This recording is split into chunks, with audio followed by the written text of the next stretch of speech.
wabarakatuh. Sebagaimana diketahui bahwasanya nabi-nabi terdahulu selalu diberikan oleh Allah suhuf ataupun kitab-kitab ataupun lembaran-lembaran yang berisi perintah-perintah ataupun kitab-kitab dari Allah Subhanahu wa taala. Begitu juga di antara peninggalan Nabi Ibrahim, di antara suhuf-suhuf itu yang diwarisi oleh kaum Bani Israel, di antaranya ada yang diberitakan oleh orang Kipti, di mana orang Kipti itu adalah penduduk asli Mesir, artinya orang pedalaman Mesir yang ketepatan juga menjadi penasihat spiritual Raja Fir'aun. Memberitahukan kepada Fir'aun bahwa pada suatu saat nanti kerajaan Fir'aun, kekuasaan Fir'aun akan diluluh lantakkan dan akan dihancurkan oleh seorang pemuda laki-laki dari Bani Israel. Berkenaan dengan itu juga Fir'aun juga pernah bermimpi melihat kobaran api yang menggulung-gulung dari Baitul Maqdis menuju ke daerah Mesir, yang akhirnya membakar seluruh Mesir. Orang-orang Mesir terbakar semuanya kecuali Bani Israel yang berada di Mesir. Ya. Seiring dengan mimpi Fir'aun juga disampaikan kepada para penasihat spiritualnya, akhirnya mereka sepakat mengatakan bahwa kelak pada saatnya kerajaan Anda, kerajaan Fir'aun akan hancur dan akan tamat di tangan pemuda laki-laki dari Bani Israel. Ya, berdasarkan informasi inilah akhirnya Fir'aun mengambil keputusan bahwa setiap bayi yang terlahir dari kalangan Bani Israel harus dibunuh. Nama Fir'aun itu muncul di Al-Quran sebanyak kurang lebih 74 kali. Terkait dengan kisah Nabi Musa dan dalam surah Toha ayat 24-43, Fir'aun pada masa Nabi Musa digambarkan sebagai togo ya, togut. Nurholis Majid, seorang cendekiawan Muslim, dalam artikelnya yang berjudul Sikap Tiranik, ya, menerjemahkan kata togo itu sebagai sikap tiranik, yakni sikap yang selalu ingin memaksakan kehendak kepada orang lain tanpa memberi peluang kepada orang itu untuk melakukan pertimbangan bebas. Itu namanya tiranik. Berdasarkan tafsir Ibnu Katsir, ya, Fir'aun itu memiliki sifat angkuh, sombong, congkak, arogan, hanyut dalam duniawi, dan menolak untuk taat kepada Allah, kepada Tuhan. Ia memisahkan rakyatnya menjadi beberapa bagian yang menjadi menindas Bani Israel. Ya, Fir'aun juga menjadikan Bani Israel sebagai budak dan pekerja kasar. Jadi kekejaman Fir'aun, ya, itu yang terkenal dalam pemerintahannya itu adalah membunuh setiap bayi laki-laki yang lahir dari Bani Israel. Ini diriwayatkan dari Abdullah bin Abbas dan dari sahabat-sahabat yang lain. Hal itu dipicu mimpi Fir'aun yang melihat kobaran api muncul dari Baitul Maqdis. Api itu membakar kota Mesir dan seluruh penduduknya, namun tidak ada yang menyentuh kaum Bani Israel. Akhirnya para peramalnya mentafsirkan mimpi tersebut sebagai keruntuhan kerajaan Fir'aun oleh anak laki-laki yang lahir dari kaum Bani Israel. Anak laki-laki itu tidak lain adalah Musa alaihissalam, Nabi Musa. وَإِذْ نَجَّيْنَاكُمْ مِنْ آلِ فِرْعَوْنَ يَسُومُونَكُمْ سُوءَ الْعَذَابِ يُذَبِّحُونَ أَبْنَاءَكُمْ وَيَسْتَحْيُونَ نِسَاءَكُمْ وَفِي ذَلِكُمْ بَلَاءٌ مِّن رَّبِّكُمْ عَظِيمٌ. Dan ingatlah ketika kami menyelamatkan kamu dari Fir'aun dan pengikut-pengikut Fir'aun, mereka menimpakan siksaan yang sangat berat kepada kamu. Mereka menyembelih anak laki-laki kamu dan membiarkan hidup anak perempuan-perempuan kamu. Dan pada yang demikian itu merupakan cobaan yang besar dari Tuhanmu. Jadi Fir'aun itu adalah gelar bagi raja-raja Mesir yang pada masa lalu. Jadi menurut sejarah Fir'aun pada masa Nabi Musa ialah Menetan, yang berkuasa tahun 1232 hingga 1224 sebelum Masehi. Yaitu anaknya Ramses. Dan ingatlah ketika kami membelah laut untuk kamu, sehingga kamu dapat kami selamatkan, dan kami tenggelamkan Fir'aun dan pengikut-pengikut Fir'aun sedang kamu menyaksikan. Dan ingatlah ketika kami menjanjikan kepada Musa 40 malam, kemudian kamu Bani Israel menjadikan patung anak sapi sebagai sesembahan setelah kepergiannya, dan kamu menjadi orang yang zalim. Ya. Jadi suatu tenggang waktu yang dijanjikan Allah untuk menerima petunjuk, yaitu Taurat, itu 40 malam. Tetapi umat Nabi Musa tidak sabar menunggunya, sehingga mereka menyembah patung anak sapi yang dibuat oleh Samiri, Musa Samiri. Ya. Kemudian kami memaafkan kamu setelah itu agar kamu bersyukur. Dan ingatlah ketika kami memberikan kepada Musa kitab dan Furqan agar kamu memperoleh petunjuk. Ya, yang dimaksud kitab di sini adalah kitab Taurat, dan yang dimaksud Furqan itu apa? Keterangan-keterangan lain yang membedakan antara yang baik dan yang buruk. Dan ingatlah ketika Musa berkata kepada kaumnya, wahai kaumku, kamu benar-benar telah menzolimi dirimu sendiri dengan menjadikan patung anak sapi sebagai sesembahan. Karena itu bertobatlah kepada penciptamu dan bunuhlah dirimu. Itu lebih baik bagimu di sisi penciptamu. Dia akan menerima tobatmu. Sungguh dialah yang menerima tobat dan maha penyayang. Ya, membunuh dirimu. Itu ada yang mengartikan bahwa orang-orang tidak menyembah patung anak sapi itu. Jadi orang-orang yang tidak menyembah patung anak sapi itu membunuh orang yang menyembahnya. Ada pula yang mengartikan orang yang menyembah patung anak sapi saling membunuh. Dan ada pula yang mengartikan mereka disuruh membunuh diri mereka sendiri untuk bertobat. Itu lebih baik bagimu, di sisi penciptamu dia akan menerima tobatmu. Sungguh dialah yang maha penerima tobat dan maha penyayang. Dan ingatlah ketika kamu berkata, wahai Musa, kami tidak akan beriman kepada kamu sebelum kami melihat Allah dengan jelas. Maka halilintar menyambarmu, sedang kamu menyaksikan. Wa idh qultum ya Musa lan nu'mina laka. Dan ketika kalian berkata kepada Musa, ya, kami tidak beriman kepada kamu hatta narallaha jahratan, sehingga kami melihat Allah langsung jelas. Akhirnya apa? Fa akhadhatkumus sa'iqatu wa antum tanzurun. Maka halilintar langsung menyambarmu sedang kamu menyaksikan. Kemudian kami membangkitkan kamu setelah kamu mati agar kamu bersyukur. Ya, dan kami menaungi kamu dengan awan dan kami menurunkan kepada kamu manna dan salwa. Makanlah makanan yang baik dari rezeki yang telah kami berikan kepada kamu. Mereka tidak menzalimi kami, justru merekalah yang menzalimi diri mereka sendiri. Jadi manna itu sejenis madu, salwa itu adalah sejenis burung puyuh. Dalam sebuah riwayat disebutkan bahwa Fir'aun itu menjalani hidup dalam rentang usia yang sangat panjang. Usia Fir'aun itu sampai 400 tahun. Dan dalam usia panjang itu, yang dilalui tidak pernah dia ditimpa kesusahan. Fir'aun tidak pernah merasakan perihnya lapar, kerongkongannya tidak pernah tersentuh panasnya dahaga. Ya, kelemahan dan ketidakberdayaan tidak pernah menemani saat-saat kehidupannya, sesaat pun. Dia juga tidak pernah sakit sedikit pun, bahkan sakit kepala, sakit perut, demam, ataupun yang lainnya.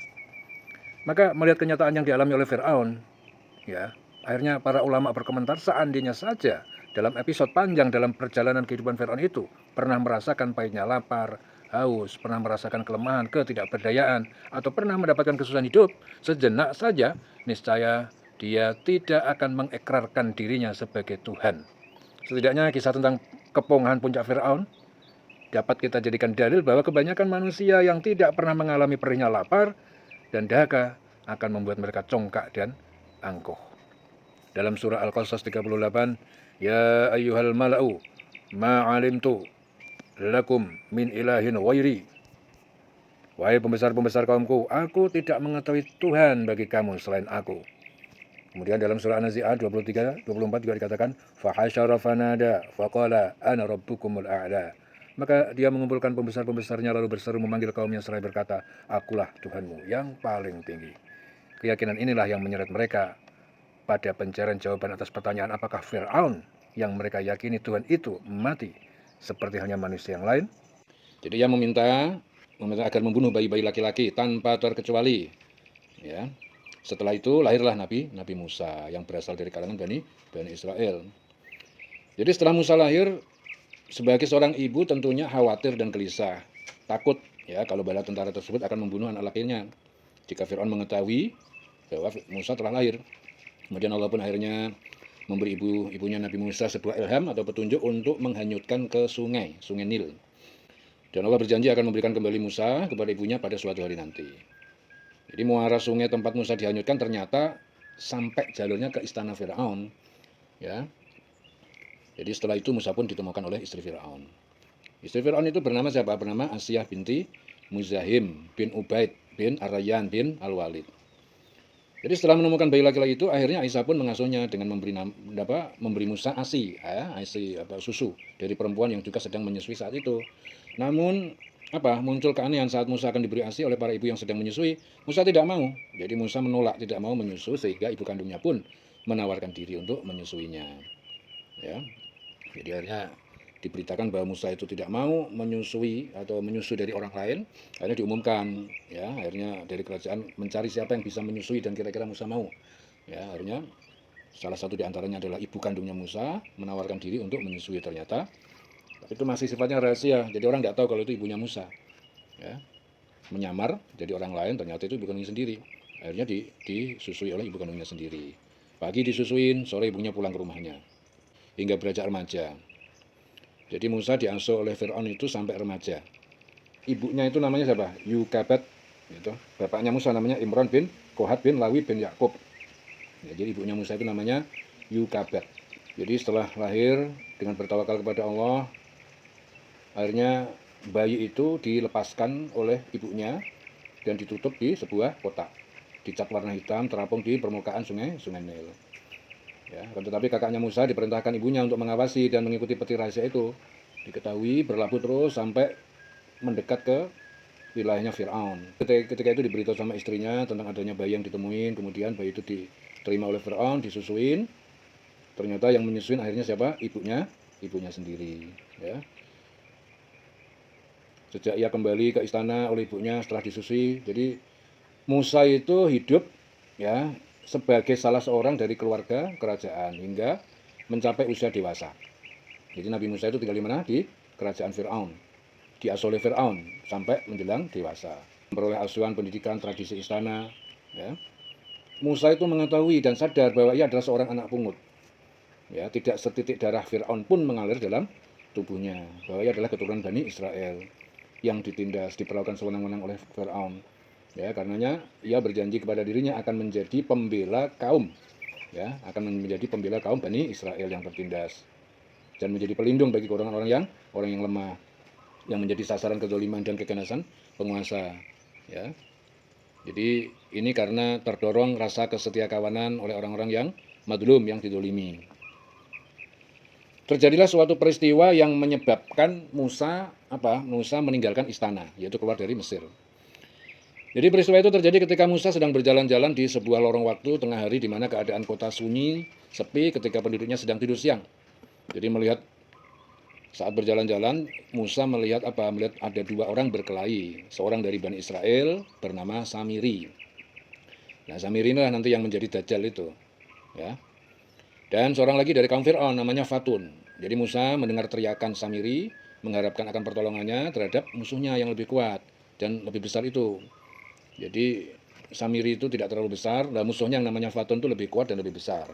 Akhirnya Samiri berteriak meminta pertolongan. Ya, akhirnya Musa segera datang. Begitu datang langsung memukul, memberikan satu tumbukan kepada Fatun. Dan seketika Fatun itu jatuh rebah dan meninggal dunia. Begitu satu pukulan langsung meninggal dunia. Kemudian Musa terkejut melihat Fatun itu meninggal. Jadi orang Fir'aun itu mati karena tumbukan yang tidak disengaja. Ya, akan niatnya bukan membunuh. Jadi Musa itu tidak berniat membunuh, tetapi sekali menonjok langsung meninggal. Kemudian ia merasa berdosa dan berdoa istighfar kepada Allah, mohon ampun atas perbuatan yang tidak sengaja itu. Ya. Jadi peristiwa matinya Fatun tadi menjadi perbualan ramai dan menarik oleh para penguasa kerajaan dan menduga bahwa pasti orang-orang Israel yang melakukan pembunuhan itu. Mereka menuntut agar pelakunya dihukum berat bila tertangkap. Kemudian anggota dan pasukan keamanan negara diantarkan ke seluruh pelosok mencari siapa yang membunuh Fatun, dicari keliling Mesir. Yang sebenarnya siapa? Ya. Jadi yang sebenarnya itu diketahui oleh Samiri dan Musa saja. Jadi peristiwa pembunuhan itu yang tahu cuma siapa? Cuma Samiri dan Musa saja. Musa cemas, takut karena dia menghadapi menghadapi tanggung jawab setelah membunuh tadi. Ya, perbuatannya itu takut kalau tercium oleh penguasa. Musa waktu itu sudah sangat berhati-hati untuk menghindari terbongkarnya kemungkinan terbongkarnya pembunuhan, ya. Ini dirahasiakan. Dia sangat hati-hati, tapi akhirnya tidak sengaja juga Musa dalam suatu perbuatan menyebabkan namanya disebut-sebut pembunuh dan dicari-cari. Akhirnya apa? Musa bertemu lagi dengan Samiri. Jadi suatu saat setelah itu Musa berjalan lagi bertemu lagi dengan Samiri yang telah ditolongnya melawan Fatun kemarin itu. Dalam keadaan berkelahi juga. Jadi saat itu Samiri kelahi lagi dengan orang Fir'aun lagi. Dan begitu melihat Musa berteriaklah. Jadi Samiri teriak lagi, minta tolong lagi. Musa, ya, jadi menjerit-menjerit sambil memanggil Musa. Akhirnya Nabi Musa menghampiri mereka yang sedang berkelahi seraya berkata dan menegur Samiri, sesungguhnya engkau itu adalah orang yang telah sesat. Kamu itu sesat.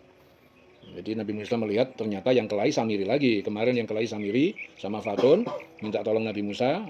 Fatun ditinju sekali langsung mati. Nah, sekarang pada suatu saat yang lain Musa jalan-jalan ketemu lagi Samiri kelahi lagi sama kaum Fir'aun. Nah, padahal pembunuhan itu dirahasiakan, jangan sampai ketahuan orang, yang tahu cuma Musa sama Samiri. Samiri jerit-jerit, ya, perkelahian yang kedua minta tolong lagi sama Musa. Akhirnya Musa marah. Kamu lagi yang minta tolong, kamu itu orang yang sesat. Kata Musa seperti itu. Samiri menyangkal bahwa Musa itu akan membunuhnya ketika ia mendekatinya. Lalu berteriak Samiri berkata, apakah engkau hendak membunuhku sebagaimana engkau telah membunuh orang yang kemarin? Musa, apakah kamu mau membunuh saya? Seperti kamu kemarin membunuh orang yang kemarin itu kamu bunuh.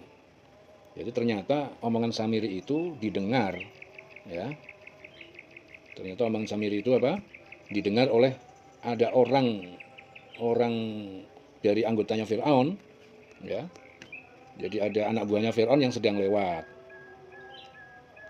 Jadi apa? Anak buahnya Firaun yang sedang lewat. Kemudian begitu tahu bahwa ternyata yang bunuh itu Musa, akhirnya dilaporkan Musa di kerajaan, ya. Akhirnya Musa diincer, mau dibunuh sesuai dengan kesepakatan Firaun bersama pembesar-pembesar. Akhirnya diputuskan, dah kalau gitu Musa dibunuh aja nih. Nah, jadi mereka sedang sedang mencari strategi untuk supaya bisa membunuh siapa? Membunuh Musa. Jadi kata-kata Samiri itu segera ditangkap oleh orang Firaun dan dengan cepat memberitahukan kepada penguasa yang memang sedang mencari jejaknya siapa pembunuhnya tadi. Maka berunding pembesar semua di Mesir akhirnya memutuskan menangkap Musa dan membunuhnya sebagai balasan terhadap matinya seorang dari kalangan kaum Firaun. Orang-orang Firaun itu mengatur rencana penangkapan Musa. Tapi untungnya apa? Ada seorang laki-laki dari salah satu sahabatnya yang datang dari jauh ujung kota memberitahukan kepadanya menasihatkan agar supaya segera meninggalkan Mesir. Jadi ada orang yang baik, orang beriman, tahu rencana orang-orang kerajaan mau membunuh Musa. Akhirnya Musa diberitahu bahwa kamu ini mau ditangkap, kamu mau dibunuh, maka segeralah kamu keluar dari Mesir. Akhirnya keluarlah Musa terburu-buru meninggalkan Mesir, ya, sebelum orang-orang kerajaan itu menutup pintu kerajaan. Jadi Musa pergi dulu, ya. Akhirnya Musa berdoa, ya Tuhanku, selamatkanlah aku, ya Allah, selamatkanlah aku dari tipu daya orang-orang yang zalim. Dan akhirnya keluarlah Nabi Musa dari kota Mesir sendirian. Nggak ada yang bantu selain Allah Subhanahu wa taala. Ya.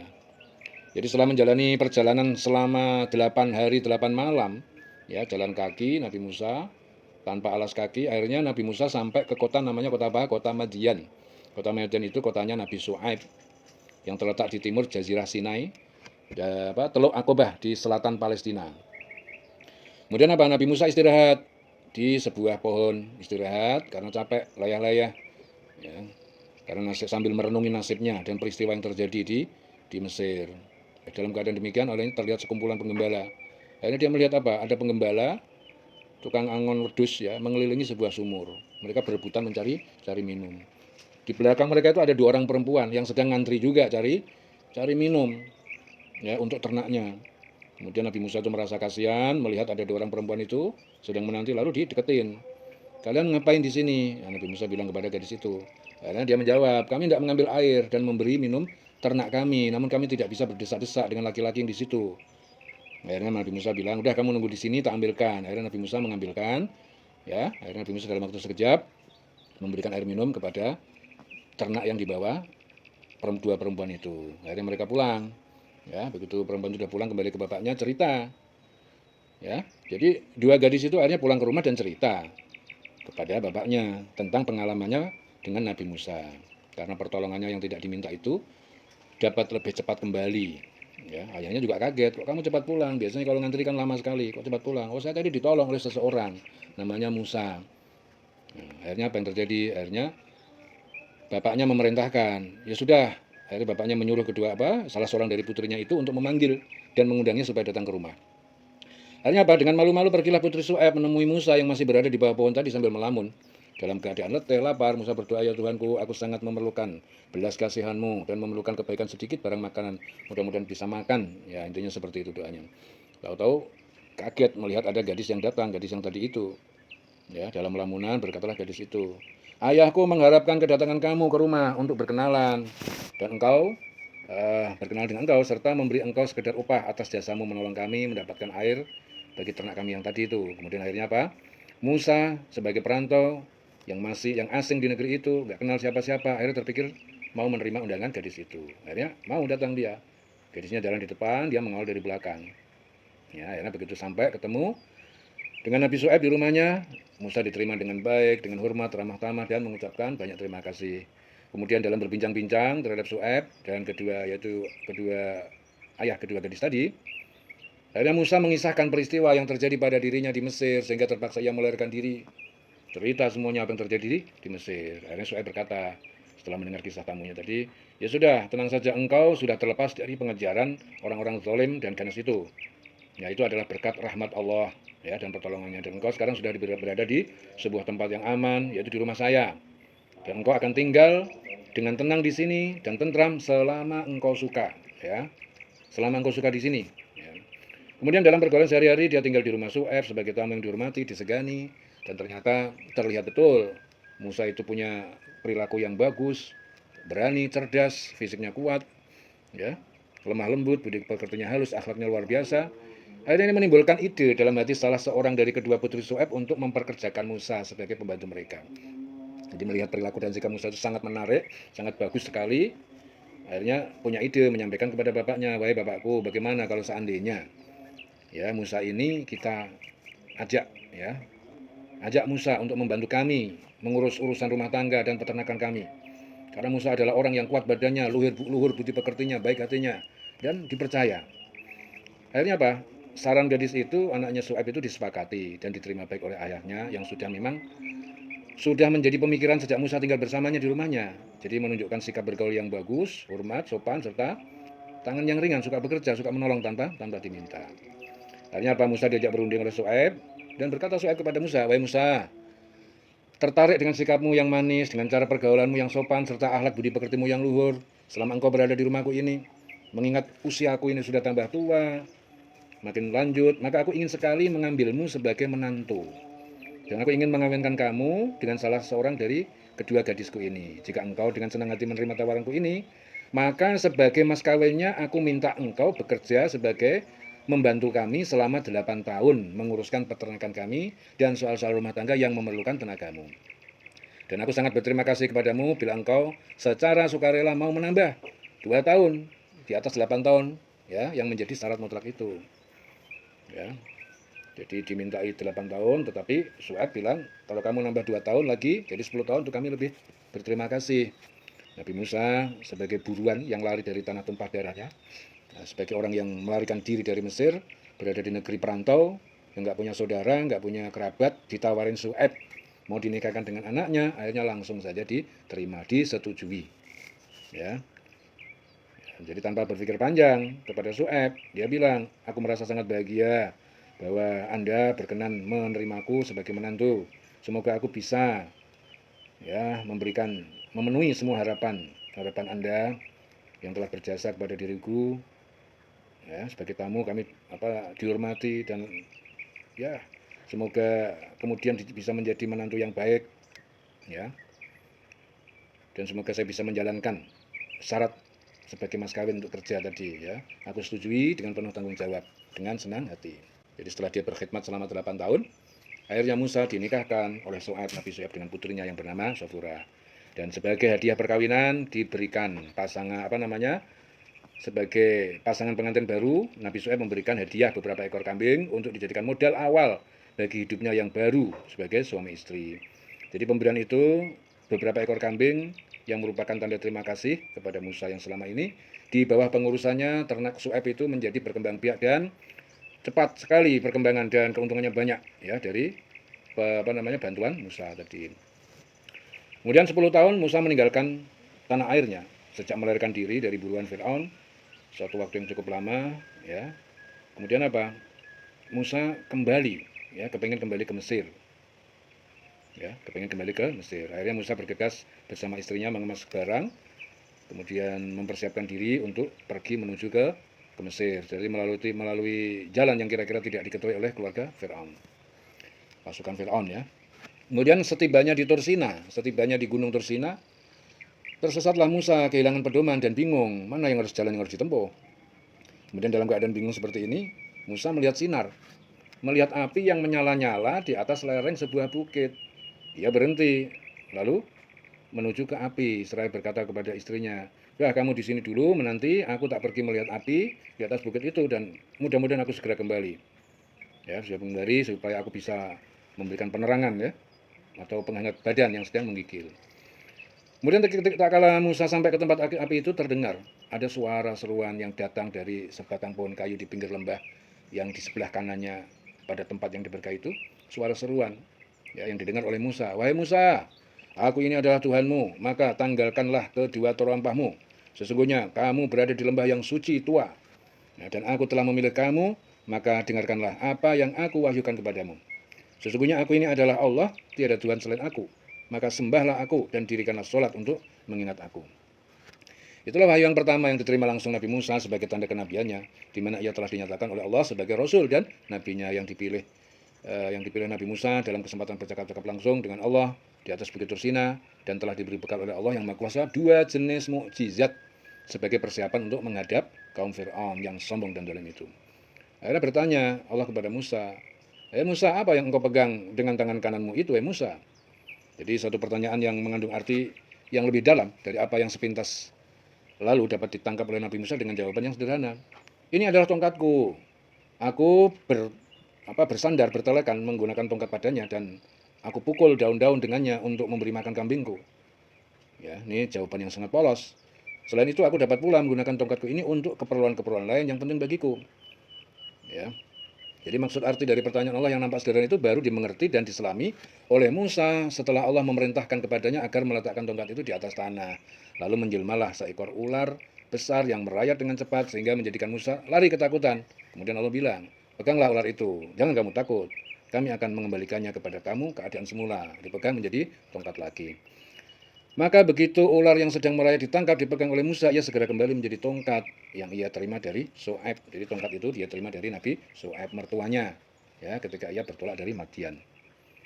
Jadi sebagai mukjizat yang kedua, Allah memerintahkan Musa agar mengempit tangannya di ketiaknya yang nyata. Setelah dilakukan perintah itu, tangannya menjadi putih cemerlang tanpa cacat ataupun penyakit. Itu mukjizat yang kedua. Kemudian Raja Fir'aun yang telah berkuasa di Mesir telah lama menjalankan pemerintahan yang dolen, kejam dan ganas. Rakyatnya yang terdiri dari bangsa Egypt yang merupakan penduduk pribumi dan bangsa Israel yang merupakan golongan pendatang, hidup dalam suasana penindasan, tidak merasa aman, ya, bagi nyawa dan harta bendanya. Tindakan sewenang-wenang dan pihak penguasa pemerintahan terutama ditujukan pada Bani Israel yang tidak diberikan kesempatan hidup tenang dan tentram. Jadi mereka dikenakan kerja paksa, harus kerja paksa, diharuskan membayar sebagai pungutan yang tidak dikenakan terhadap penduduk mereka, yaitu bangsa Fir'aun. Jadi selain kezoliman, kekejaman, penindasan, pemerasan ditimpakan oleh Fir'aun kepada rakyatnya, terutama Bani Israel, jadi ia menyatakan dirinya sebagai Tuhan. Jadi Fir'aun mengaku dirinya Tuhan dan harus disembah dan harus dipuja-puja. Oke, dengan demikian makin jauh membawa rakyatnya ke jalan yang sesat tanpa pedoman tauhid iman, sehingga makin dalamlah mereka terjumus ke lembah kemaksiatan, kerusakan moral dan akhlak. Maka dalam kesempatan bercakap-cakap langsung di Bukit Tursina itu diperintahkan Musa oleh Allah untuk pergi ke Fir'aun, ya, mengajak beriman kepada Allah, menyadarkan diri bahwa ia adalah makhluk Allah sebagai hamba seperti yang lain, ya, yang tidak sepatutnya menuntut orang menyembah sebagai Tuhan, bahwa Tuhan yang wajib disembah adalah Tuhan yang Maha Esa yang telah menciptakan alam semesta ini. Kemudian apa? Nabi Musa berjalan menuju ke Mesir, meninggalkan Madian. Nabi Musa mendapatkan perintah Allah yang maksudnya, pergilah engkau kepada Fir'aun, sesungguhnya ia telah melampaui batas. Ya, segala bayangan itu merasa takut dilemparkan jauh-jauh karena apa? Karena ada perintah dari Allah, suruh pergi kepada Fir'aun karena Fir'aun telah melampaui batas. Idhab ila Fir'auna innahu tagha. Hanya untuk menenteramkan hatinya, berucaplah Musa kepada Allah, aku telah membunuh seorang, ya, dari mereka. Maka aku khawatir mereka akan membalas membunuhku. Maka berikanlah seorang pembantu dari keluargaku sendiri, yaitu saudaraku Harun, untuk menyertaiku dalam melakukan tugasku, meneguhkan hatiku, menguatkan tekadku menghadapi orang kafir, ya, menguatkan tekadku menghadapi orang kafir Fir'aun. Ya. Apalagi Harun itu, saudaraku itu lebih lancar, ya, lidahnya lebih lanyah kalau berbicara, lebih cakap dari aku, ya, dalam berdiskusi, berdialog, berdebat. Akhirnya Allah memperkenankan mengabulkan doa Musa. Maka digerakkan hati Harun yang ketika itu masih berada di Mesir untuk pergi menemui Musa, mendampinginya dan bersama-sama pergi ke istana Fir'aun, ya, dan diiringi firman Allah, janganlah kamu berdua takut dan khawatir akan siksa Fir'aun, aku menyertai kamu berdua. Aku mendengar serta melihat dan mengetahui apa yang akan terjadi antara kamu dan Fir'aun. Berdakwalah kamu kepadanya dengan kata-kata yang lemah lembut, sadarkanlah ia dari kesesatan dan ajaklah ia beriman dan bertauhid, meninggalkan kezoliman, kencongkaan, Jadi akhirnya diperoleh kesempatan Musa dan Harun menemui Raja Fir'aun yang menyatakan dirinya sebagai Tuhan. Setelah menempuh beberapa rintangan yang lazim dilampaui oleh orang yang ingin bertemu raja. Jadi pertemuan Musa dan Harun itu dihalang-halangi, sulit ketemu raja. Akhirnya bisa juga ketemu dengan Fir'aun, dihadiri pula oleh beberapa anggota pemerintahan dan penasehatnya. Fir'aun akhirnya bertanya kepada keduanya, siapa kamu berdua ini? Musa menjawab, kami Musa dan Harun adalah pesuruh Allah kepadamu agar engkau membebaskan Bani Israel dari perhambaan dan penindasanmu dan menyerahkan mereka kepada kami agar menyembah kepada Allah dengan leluasa dan menghindari siksamu. Ya. Fir'aun yang segera mengenal Musa berkata kepadanya, bukankah engkau adalah Musa yang telah kami asuh sejak bayimu dan tinggal bersama kami dalam istana sampai mencapai usia remajamu, mendapatkan pendidikan pengajaran yang menjadikan engkau pandai? Dan bukankah engkau yang melakukan pembunuhan terhadap diri seorang dari golongan kami? Sudahkah engkau lupa itu semua dan tidak ingat akan kebaikan dan jasa kami kepada kamu? Akhirnya Musa menjawab, bahwasanya engkau telah memelihara aku sejak masa bayiku itu bukan suatu jasa yang dapat engkau banggakan. Karena jatuhnya aku ke dalam tanganmu itu akibat kekejaman, kezalimanmu. Tak kala engkau memerintah agar orang-orangmu menyembelih setiap bayi-bayi yang lahir, sehingga ibu terpaksa membiarkan aku terapung di permukaan sungai Nil, di dalam sebuah peti yang kemudian dipungut oleh istrimu. Dan selamatlah aku dari penyembelihan yang engkau perintahkan. Sedang mengenai pembunuhan yang telah aku lakukan itu akibat godaan setan yang menyesatkan. Namun peristiwa itu akhirnya merupakan suatu rahmat dan barokah yang terselubung bagiku. Sebab dalam perantauanku, setelah aku melarikan diri dari negerimu, Allah mengaruniakan aku dengan hikmah dan ilmu serta mengutuskan aku sebagai Rasul dan pesuruhnya. Maka dalam rangka tugasku sebagai Rasul, datanglah aku kepadamu atas perintah Allah untuk mengajak engkau dan kaummu menyembah Allah dan meninggalkan kezaliman dan penindasanmu terhadap Bani Israel. Kemudian Fir'aun bertanya, siapakah Tuhan yang engkau sebut-sebut itu, hai Musa? Adakah Tuhan di bumi ini selain aku yang patut disembah dan dipuja? Kemudian Musa menjawab, ya, yaitu Tuhanmu dan Tuhan nenek moyangmu serta Tuhan sekalian alam. Tanya Fir'aun, siapa Tuhan yang seru sekalian alam itu? Musa menjawab, dia adalah Tuhan langit, Tuhan bumi, dan segala apa yang ada di antara keduanya langit dan bumi. Kemudian Fir'aun berkata lagi pada para penasehatnya dan pembesar-pembesar kerajaan yang berada di sekitarnya, sesungguhnya Rasul yang diutuskan kepada kamu ini adalah orang gila. Kemudian ia balik bertanya kepada Musa dan Harun, siapakah Tuhan kamu berdua? Siapa Tuhan kamu berdua? Musa menjawab, Tuhan kami adalah Tuhan yang memberikan kepada setiap makhluk sesuatu bentuk kejadiannya sebagaimana memberi petunjuk kepadanya. Kemudian Fir'aun bertanya, maka bagaimanakah keadaan umat-umat yang dahulu yang tidak mempercayai apa yang engkau ajarkan ini dan malahan menyembah berhala dan patung-patung? Musa menjawab, pengetahuan tentang itu ada di sisi Tuhanku. Jika dia telah menurunkan azab dan siksanya di atas mereka, maka kecongkaan dan kesombongan serta keengganan mereka akan kembali ke jalan yang benar. Jika dia menunda azab dan siksa mereka hingga hari kiamat, maka itu adalah kehendaknya dan hikmahnya, kami belum mengetahuinya. Allah telah mewahyukan kepada kami bahwa azab dan siksanya adalah jalan yang benar.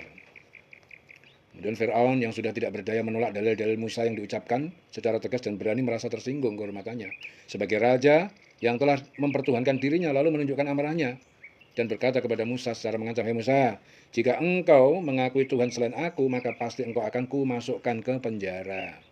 Musa menjawab, apakah engkau akan memenjarakan aku walaupun aku dapat memberikan kepadamu tanda-tanda yang membuktikan kebenaran dakwahku?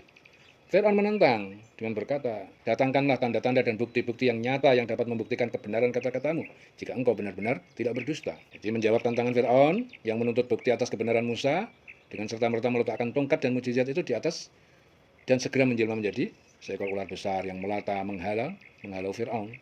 Karena ketakutan melompat lari dari singgasananya.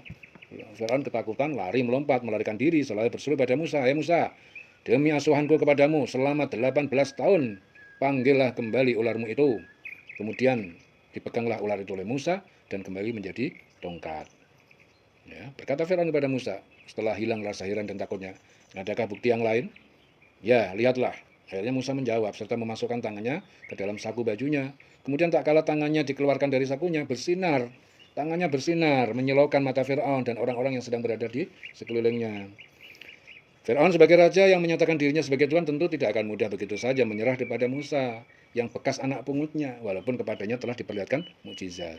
Ia bahkan berkata kepada kaumnya yang ia khawatir akan terpengaruh dengan kedua mukjizat Musa itu bahwa Semuanya itu adalah perbuatan sihir, bahwa Musa dan Harun adalah ahli sihir yang mahir, yang datang dengan maksud menguasai Mesir. Dan para penduduknya akan kekuatan dengan sihirnya itu. Ya. Akhirnya Firaun dianjurkan oleh penasehatnya yang dikepalai oleh Haman. Jadi saat itu Haman sebagai kepala penasehat Firaun agar mematahkan sihir Musa dan Harun itu dengan mengumpulkan tali-tali ahli-ahli sihir yang terkenal di seluruh kerajaan, bertanding melawan Musa dan Harun. Kemudian anjuran disetujui oleh Firaun, Firaun yang merasa adalah pikiran yang tepat terbaik untuk melumpuhkan kedua mukjizat Musa itu. Akhirnya ditawarkan kepada Musa yang seketika itu tanpa ragu-ragu sedikit pun menerima tantangan Firaun untuk beradu bertanding melawan ahli-ahli sihir. Musa berkeyakinan penuh bahwa dengan berlindung pada Allah, ia akan keluar sebagai pemenang dalam pertarungan itu. Pertandingan antara perbuatan sihir yang diilhamkan oleh setan melawan mukjizat yang dikaruniakan oleh Allah Subhanahu wa taala. Itu terjadi pada suatu hari raya kerajaan yang telah disetujui untuk mengadakan hari pertandingan sihir, maka berduyun-duyunlah penduduk kota menuju ke tempat itu yang telah ditentukan untuk menyaksikan perlombaan kepandian menyihir yang buat pertama kalinya diadakan di kota Mesir. Ya, juga berada di tempat ahli-ahli sihir yang terpandai, dikumpulkan semuanya. Ya, tali-tali, alat sihir, ya mereka cukup bersemangat akan berusaha sepenuhnya. Ingin berusaha memenangi pertandingan. Akhirnya segera ahli sihir itu menunjukkan aksinya, melemparkan tongkat, tali mereka, ya. Musa merasa takut ketika terbayang kepada tongkat-tongkat dan tali itu seakan-akan ular merayap cepat. Namun Allah tidak membiarkan hambanya atau utusannya berkecil hati menghadapi tipu daya kafir itu. Allah berfirman kepada Musa saat ia merasa cemas, Musa, janganlah engkau merasa takut, jangan cemas Musa. Engkau adalah yang lebih unggul dan akan menang dalam pertandingan ini. Lemparkanlah apa yang ada di tanganmu segera. Para ahli sihir yang pandai dalam bidangnya itu tercengang ketika melihat ular besar yang menjelma dari tongkat Musa, menelan ular-ular dan segala apa yang terbayang sebagai tipu daya sihir. Mereka segera menyerah kalah, bertunduk, bersujud kepada Allah di hadapan Musa. Seraya berkata, itu bukanlah perbuatan sihir yang kami kenal, yang dielankan oleh setan, tetapi suatu yang digerakkan oleh kekuatan gaib yang mengatakan kebenaran kata-kata Musa dan Harun. Dan tidak ada alasan bagi kami untuk tidak mempercayai risalah mereka dan beriman kepada Tuhan mereka sesudah apa yang kami lihat dan kami saksikan dengan mata kepala kami sendiri. Firaun yang congkak dan sombong itu menuntut persembahan dari rakyatnya sebagai Tuhan. Ya, segera membelalakan matanya, melotot marah, jengkel melihat ahli sihirnya itu begitu cepat menyerah kalah kepada Musa, bahkan menyatakan beriman kepada Allah, Tuhannya Musa, dan kepada kenabiannya. Akhirnya menjadi pengikut Musa. Ya. Jadi tindakan itu dianggapnya sebagai pelanggaran terhadap kekuasaannya.